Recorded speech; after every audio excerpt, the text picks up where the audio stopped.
एक नदी के तट पर एक बहुत सुंदर गांव था। गांव के लोग मेहनत मजदूरी करके अपना जीवन व्यतीत करते थे। इस गांव में रामू नाम का एक गरीब चरवाहा था जो अपनी मधुर आवाज के लिए प्रसिद्ध था। रामू रोज गांव की सभी भेड़ बकरियों को गाना सुनाते सुनाते पास के जंगल में ले जाता। जंगल में स्थित एक पर्वत था। इस पर्वत की चोटी पे एक विशाल पेड़ था। रामू इस पेड़ की छांव में गाना गाता और अपनी सारी भेड़ बकरियों पे नजर भी रखता। शाम होते ही रामू बकरियों को लेकर गांव वापस आ जाता और सभी भेड़ बकरियों को गांव वालों को सौंप देता। दिन भर कड़ी धूप में भेड़ बकरियों को चरवाने के लिए उसे एक सिक्का मिलता। ये सिक्का रामू घर ले जाता। माँ, बहुत भूख लगी है। चीनू, चलो खाना खाते हैं। क्या माँ, रोज वही रोटी चटनी? चीनू, ऐसे नहीं बोलते। रामू बहुत मेहनत करके पैसे कमाता है जिससे कम से कम हम भरपेट खाना खा पाते हैं। ये लो माँ, आज की कमाई। हो सके तो चीनू के लिए कुछ अच्छा बना देना।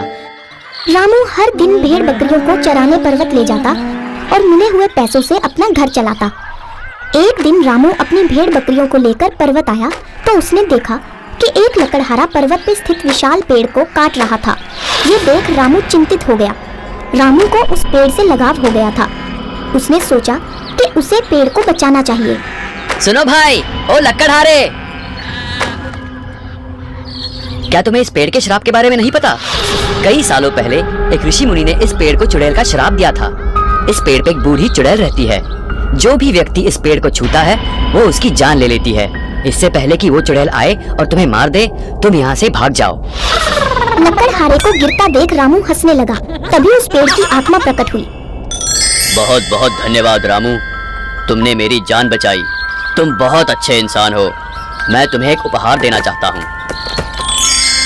एक मामूली घंटी? पर इससे क्या होगा? ये कोई मामूली घंटी नहीं, जादुई घंटी है।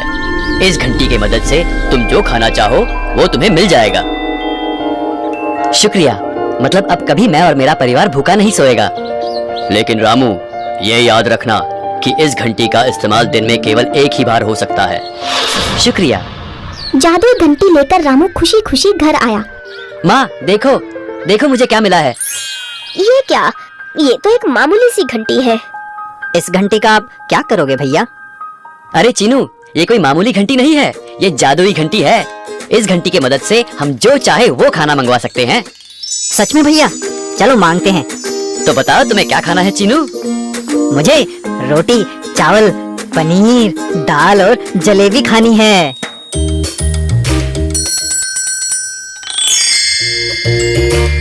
ये तो सच में जादू है। देखा, मैंने कहा था ना माँ। फिर क्या था? रामू रोज खुशी खुशी भेड़ बकरियां चराने जाता क्योंकि अब उसे खाने की चिंता नहीं रही। एक दिन रामू को बहुत भूख लगी थी और वो घर आया। घर आके उसने देखा कि चीनू ने पहले ही खाना मंगा लिया है और लगभग सब खत्म हो चुका है। उसने फिर से घंटी बजाई पर इस बार कुछ भी नहीं आया। तब उसे वो बात याद आई कि जादुई घंटी केवल दिन में एक ही बार इस्तेमाल हो सकती है। अपनी भूख और खाली बर्तन देखकर रामू को थोड़ा गुस्सा आया। उसने ये सोचा कि उसे ये घंटी अपनी भूख मिटाने के लिए मिली थी। उसने निर्णय लिया कि कल से जब वो पर्वत पे जाएगा तो जादुई घंटी अपने साथ ले जाएगा। रामू अपने साथ जादुई घंटी ले गया और यहाँ घर पे चीनू और उसकी माँ घंटी ढूंढ रहे थे। उन्होंने सुबह से कुछ नहीं खाया। उन्हें बहुत भूख लगी थी। जब घंटी नहीं मिली तब माँ बेटे बैठकर रामू की राह देखने लगे। शाम हो गई और रामू आ गया। रामू को देखकर, भैया बहुत भूख लगी है और वो जादुई घंटी भी नहीं मिल रही। अरे यहाँ है। तुम इसे अपने साथ ले गए? पर क्यों? बेचारा चीनू सुबह से भूख के मारे तड़प रहा है। क्या तुम सिर्फ अपना पेट भरना चाहते थे? नहीं माँ, ऐसी बात नहीं है। भैया आपने ऐसा क्यों किया? मुझे माफ कर दो माँ, मैं थोड़ा स्वार्थी हो गया था। मैं दोबारा ऐसा कभी नहीं करूँगा माँ। इससे हमें ये सीख मिलती है कि हमें कभी भी स्वार्थी नहीं होना चाहिए और अपने आप से पहले अपने परिवार के बारे में सोचना चाहिए।